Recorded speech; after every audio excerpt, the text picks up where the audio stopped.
লক্ষ্মীপুরে নতুন ডিসিকে প্রত্যাহারের দাবিতে মানববন্ধন। লক্ষ্মীপুরের নতুন জেলা প্রশাসক রাজীব কুমার সরকারকে প্রত্যাহারের দাবিতে মানববন্ধন করা হয়েছে। রোববার 15 সেপ্টেম্বর বেলা 12টার দিকে সচেতন নাগরিক সমাজের বন্যার জেলা প্রশাসকের কার্যালয়ের সামনে ঘণ্টাব্যাপী এ মানববন্ধন করেন তারা। বক্তারা বলেন, নতুন ডিসির অবসান চাই এবং লক্ষ্মীপুরে আওয়ামী লীগের দালালের অভাব নাই। বর্তমানে এখানে অনেক দালাল ঢুকছে। এই লক্ষ্মীপুর মাটিতে কোনো দালালের ঠাঁই আমরা চাই না এবং দালালের ঠাঁই হবে না। আমরা জানতে পারছি বিভিন্ন সূত্রে আমাদের যে ডিসি নিয়োগ দেওয়া হয়েছে, এই ডিসি আসলে বৈষম্য ছাত্র বিরোধী, ছাত্রদের বিপক্ষে কঠিন তার অবস্থান ছিল।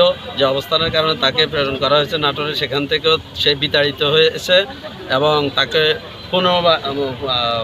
পরবর্তীতে নিয়োগ দেওয়া হয়েছে লক্ষ্মীপুরে। এখন লক্ষ্মীপুরের জনগণ এবং ছাত্র সমাজ এই ডিসিকে চায় না, যার জন্য আমরা এখানে মানববন্ধন করতে বাধ্য হয়েছি। আমরাও তাকে চাই না, সাধারণ জনগণও কোনো পেশাজীবীর মানুষ তাকে চায় না। আসলে নতুন ডিসি স্বৈরাচার সরকারের দোসর ছিল, তার পুরো গোষ্ঠী আওয়ামী লীগ করে। নাটোরে ছাত্র সমাজ তাকে ডিসি হতে দেয়নি, লক্ষ্মীপুরীয় ছাত্র সমাজ তাকে চায় না, তাকে দ্রুত প্রত্যাহার করতে হবে দাবি করেন। তা না হলে আরও কঠোর আন্দোলনের হুঁশিয়ারি দেন তারা।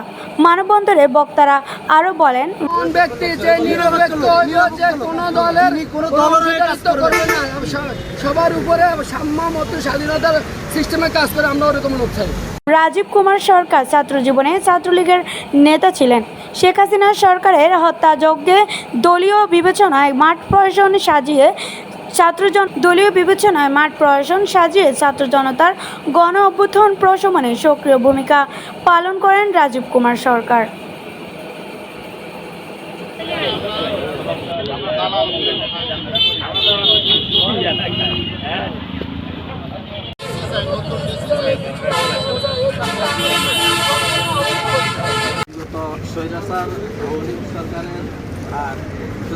এমনি খারাই দেন, আরো লাইনে বড় করেন। লাইনে খারাপ না।